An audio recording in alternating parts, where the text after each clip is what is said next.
Okay, so if you're a remote learner in photography, I just figured out a way you can do this assignment. So under photo editing, you have this assignment, crooked image, image straightening, cropping, and you're going to need some kind of photo editor. I had no idea this existed until just now. There are online photo editors that basically do what Photoshop does in a browser window.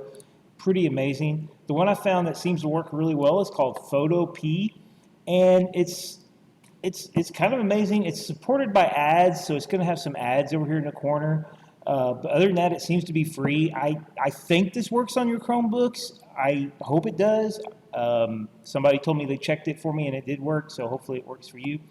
The address is photopea.com. So you type in www.photopea.com, and I'll put a link to this.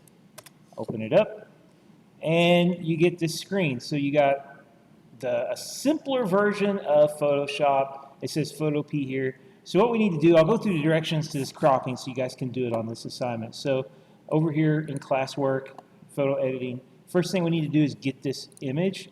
So when you open an image, you don't have an option to download it, but to download it, you're going to click More Actions over here, open a new window, and then you do get the option to click this download button.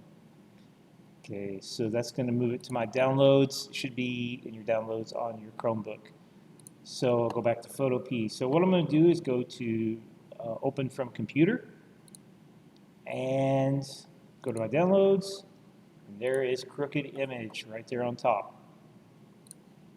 There it is. Okay, so once you've got Crooked Image open, what we're going to do is crop this image to try to get rid of some of the empty space around our two subjects.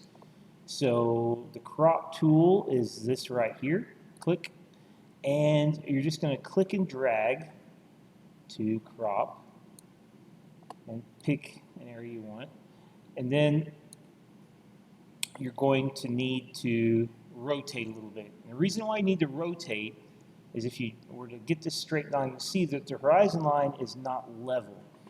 So before I actually decide what I want to crop, I'm going to go ahead and level it. I'm going to use this line here to level it. So I need my ocean to be level, otherwise it looks like we're running downhill.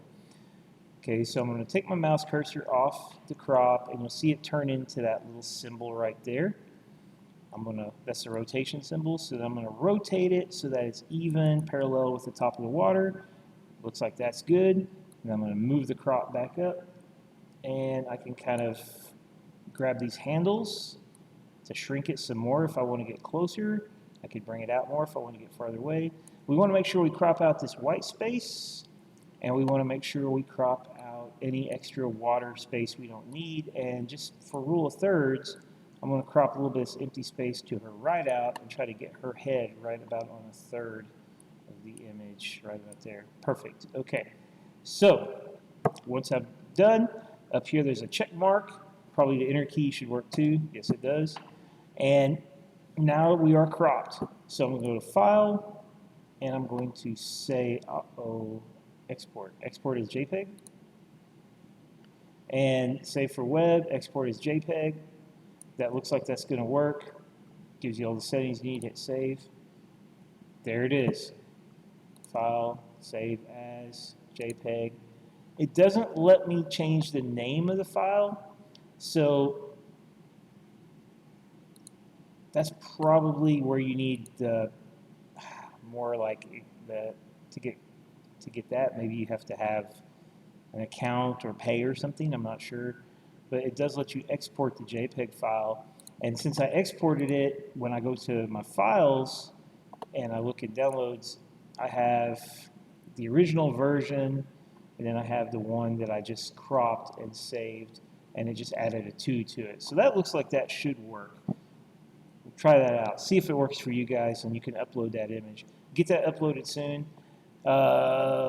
Thanks.